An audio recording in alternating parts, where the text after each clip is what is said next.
Je suis venu parce que j'ai été invité et je suis venu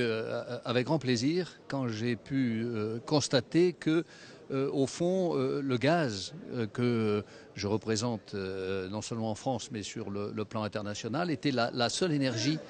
invitée à participer à ce forum. Et je me suis dit, on a beaucoup de chance et c'est la manière de faire, au fond, entendre une nouvelle fois la voix du gaz comme étant l'énergie fossile capable d'accompagner le développement des renouvelables.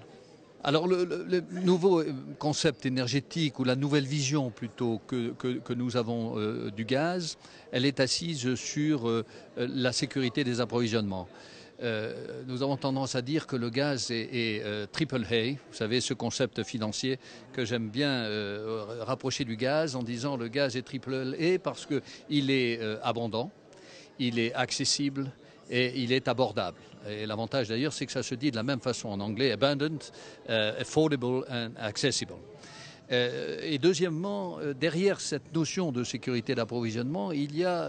la notion de la géopolitique du gaz. Car au fond, le gaz, beaucoup plus que le pétrole, peut être un facteur de paix et de stabilité dès lors que vous développez des relations de très long terme entre d'un côté des fournisseurs qui sont des fournisseurs captifs, parce que pour développer un business de gaz, il vous faut soit un tuyau, donc un lien physique, soit une chaîne de liquéfaction qui est un lien aussi physique quelque part que le tuyau, qui amène à des relations stables et de long terme de partenariat avec vos partenaires. Et où vous avez d'un côté des fournisseurs captifs et de l'autre des clients qui sont également captifs parce que le client qui ne veut plus prendre votre gaz n'a pas d'autre option que de construire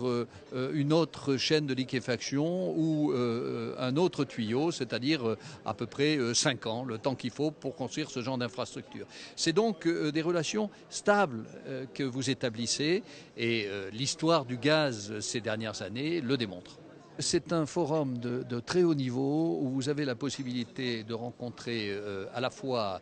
les policymakers, ceux qui font la politique au plus haut niveau, chef d'État, Premier ministre. Vous avez des médias, la preuve, je suis interviewé aujourd'hui, et vous avez aussi des institutionnels, donc des gens qui sont dans le système et qui sont là pour penser à long terme, y compris d'ailleurs des représentants d'organisations gouvernementales et non gouvernementales, des NGO. Donc c'est vraiment une plateforme que je trouve